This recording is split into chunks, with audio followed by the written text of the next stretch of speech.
ગાંધીનગર ખાતે પાટીદાર સમાજના યુવા આગેવાનોની એક બેઠક મળી હતી અને આ બેઠકની અંદર એક મોટી બબાલ સર્જાઈ હતી। જો કે આ બબાલ બાદ હવે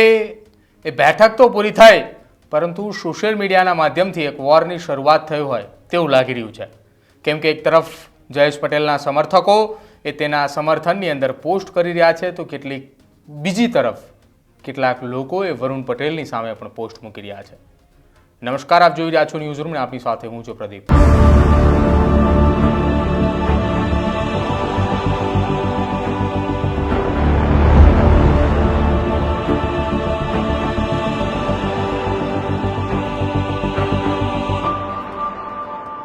ગુજરાતની અંદર વર્ષ 2015માં પાટીદાર અનામત આંદોલન સમિતિ વતી એક આંદોલન છેડાયું હતું। એ આંદોલનનો લાભ વર્ષ 2019ની અંદર મળ્યો કે જેમાં પાટીદાર સમાજના કેટલાક વર્ગો પાટીદાર સમાજની અંદર કે જે તમામ લોકોને ઈડબ્લ્યુએસની અનામત મળી, એ 10% ઈડબ્લ્યુએસની અનામતને લઈને પાટીદાર સમાજના યુવા આગેવાનોનું આંદોલન એ ત્યાં પૂરું થયું હતું। જો કે 10 વર્ષ બાદ ફરી એક વખત પાટીદાર અનામત આંદોલન સમિતિ સાથે જોડાયેલા આગેવાનો એક મંચ ઉપર એકત્રિત થયા હતા। જ્યારે આ મંચ ઉપર એકત્રિત થયા હતા એ દરમિયાન કેટલાક લોકો એ કોંગ્રેસ સાથે જોડાયેલા છે, કેટલાક લોકો ભાજપ સાથે જોડાયેલા છે, કેટલાક એ સામાજિક આગેવાન છે, તો અનેક એ લોકો અલગ અલગ રાજકીય પાર્ટી સાથે પણ જોડાયેલા હતા। પરંતુ આ તમામ લોકોએ ગાંધીનગરની અંદર એક બેઠકની અંદર તમામ લોકો એક સાથે જોવા મળ્યા। જો કે આ બેઠકની અંદર કેટલાક લોકોને નહોતા પણ બોલાવવામાં આવ્યા, અને જે લોકોને ન બોલાવવામાં આવ્યા તેને લઈને પાટીદાર સમાજના એક આગેવાન તરીકે શાંતિલાલ સુજીત્રાએ ત્યાં પહોંચી અને તેમને વિરોધ નોંધાવ્યો। તેમનો વિરોધ નોંધાવવાનું એકમાત્ર કારણ હતું કે પાટીદાર અનામત આંદોલન સમિતિના અમદાવાદ શહેરના કન્વીનર જયેશ પટેલને આ બેઠકની અંદર નહોતા બોલાવવામાં આવ્યા। જો કે જયેશ પટેલને આ બેઠકની અંદર ન બોલાવતા શાંતિલાલ સુજીત્રા ત્યાં પહોંચ્યા, વિરોધ થયો અને મોટી બબાલ આ બેઠકની અંદર સર્જાઈ હતી। હવે આ બેઠકની બબાલ એ ત્યાં પૂરી થઈ, શાંતિલાલ સુજીત્રાએ ત્યાંથી નીકળી પણ ચૂક્યા હતા અને ત્યારબાદ આખી બેઠક પૂરી થઈ, પત્રકાર પરિષદ પણ પૂરી થઈ, 11 જેટલા મુદ્દાઓ પણ મૂકવામાં આવ્યા કે આ મુદ્દા આધારિત ચર્ચા થઈ, અને હવે એક નવી વોરની શરૂઆત એ સોશિયલ મીડિયાના માધ્યમથી શરૂ થઈ છે। સોશિયલ મીડિયાના માધ્યમથી પાટીદાર સમાજના આગેવાનોને લઈને હવે સોશિયલ મીડિયામાં ટાર્ગેટ કરવામાં આવી રહ્યા છે। એક તરફ વરુણ પટેલના વિરોધની અંદર એ સોશિયલ મીડિયાના માધ્યમથી પોસ્ટો વાયરલ થઈ રહી છે, બીજી તરફ જયેશ પટેલના સમર્થનની અંદર #વી સપોર્ટ વિથ જયેશ પટેલના નામે એ પોસ્ટો વાયરલ થઈ રહી છે, જેમાં જયેશ પટેલના ફોટો સાથે નીચે લખાણ પણ લખવામાં આવ્યું છે કે પાટીદાર સમાજના અનામત આંદોલન સમિતિ દરમિયાન જયેશ પટેલે કેટલો ભોગ આપ્યો હતો, જયેશ પટેલે પાટીદાર સમાજના આગેવાન છે, જયેશ પટેલ જે કંઈ બોલી રહ્યા છે તે સાચું બોલી રહ્યા છે, આ પ્રકારની વાત એ તેમના સમર્થનની અંદર થઈ। બીજી તરફ વરુણ પટેલના વિરોધની અંદર જે પોસ્ટો વાયરલ થઈ રહી છે તેમાં વરુણ પટેલને લઈને અનેક પોસ્ટો વાયરલ થઈ રહી છે, જેમાં કેટલાક લોકો એવું પણ લખ્યું કે તમને 8 વર્ષ બાદ સમાજ યાદ આવ્યો છે, હાર્દિક પટેલે ધારાસભ્ય બની ચૂક્યા છે, હવે જયેશ પટેલને વરુણ પટેલને ધારાસભ્ય બનવું છે, આ પ્રકારની વાતો સોશિયલ મીડિયાની અંદર વાયરલ થઈ રહી છે।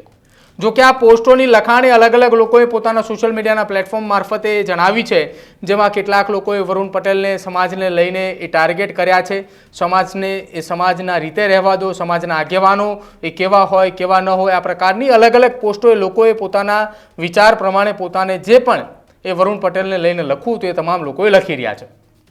એટલે હવે સોશિયલ મીડિયાના માધ્યમથી આ તમામ એ વાતોને લઈને વિરોધ ચાલી રહ્યો છે, જેમાં વરુણ પટેલને લઈને વિરોધ છે તો જયેશ પટેલને લઈને સમર્થન છે। એટલે કે હવે આ બેઠકની અંદર જે વિવાદ અને વિખવાદ છેડાયો હતો તે વિવાદ અને વિખવાદ એ બેઠક પણ પૂરી થઈ, પરંતુ સોશિયલ મીડિયાના માધ્યમથી આ વિવાદ અને વિખવાદ એ હવે ઉગ્ર થતો હોય તેવું લાગી રહ્યું છે। એટલે કે જે બેઠકની અંદર વિરોધ પ્રદર્શન થયું હતું, જે બેઠકની અંદર મોટી બબાલ થઈ હતી, એ બબાલને લઈને હવે સોશિયલ મીડિયાના માધ્યમથી એક વોરની શરૂઆત થઈ છે, અને વોરની શરૂઆત હવે ક્યાંક એવું લાગી રહ્યું છે કે આગામી સમયની અંદર જે અમદાવાદ ખાતે અથવા તો પાટીદાર અનામત આંદોલન સમિતિ સાથે જોડાયેલા કેટલાક આગેવાનોને આ બેઠકની અંદર નહોતા બોલાવવામાં આવ્યા, એ આગેવાનોની એક બેઠક જે મળવાની છે, એ બેઠક બાદ આ પ્રકારની વોર કઈ દિશાની અંદર જોવા મળે છે તે ખાસ જોવાનું રહેશે। કેમ કે ગઈકાલે ન્યૂઝ રૂમના શો ગર્જનાદની અંદર પણ એવી ચર્ચાઓ થઈ હતી કે આગામી સમયની અંદર તમામ એ લોકોને એકઠા કરવામાં આવશે। જો કે તમામની વચ્ચે મોડી રાત્રે કેવો પણ મેસેજ એ ફરતો થયો છે કે આગામી સમયની અંદર પાટીદાર અનામત આંદોલન સમિતિ સાથે જોડાયેલા કેટલાક નવા,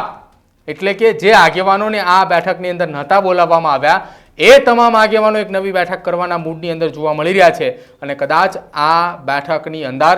પાટીદાર અનામત આંદોલન સમિતિનો મુખ્ય ચહેરો હાર્દિક પટેલ જો જોવા મળે તો કદાચ નવાય નહીં, કેમ કે આ બેઠક એ ક્યાં આયોજન થઈ રહી છે, શું આયોજન થઈ રહી છે તેને લઈને હજુ કોઈ ચર્ચા નથી, પરંતુ એક ચર્ચા એ પાકી છે કે નવી એક બેઠક મળવાની છે કે જેમાં આગેવાનોને નહોતા બોલાવવામાં આવ્યા, એ આગેવાનો પણ હાજર હશે. અને સાથે જ જે આ બેઠકની અંદર કેટલાક આગેવાનો હાજર હતા કે જેમને આ બેઠકથી વિવાદ અને વિખવાદ હોય અથવા બેઠકથી તેઓ નારાજ હોય અને તોય તેમ છતાંય બેઠકની અંદર હાજર રહ્યા હોય, બેઠક પૂરી થયા બાદ તેમની નારાજગી હોય, તે લોકો પણ આ બેઠકની અંદર જોવા મળે તો કદાચ નવાય નહીં.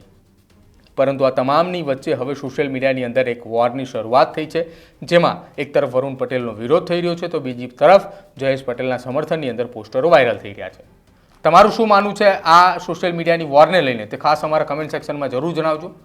જોતા રહેજો ન્યૂઝરૂમ, કેમ કે પાટીદાર સમાજની આ બેઠકોને લઈને પળે પળની અપડેટ અમે આપના સુધી પહોંચાડતા રહીશું. એટલે જ અમારી ચેનલ ન્યૂઝરૂમને સબસ્ક્રાઇબ કરવાનું ભૂલતા નહીં.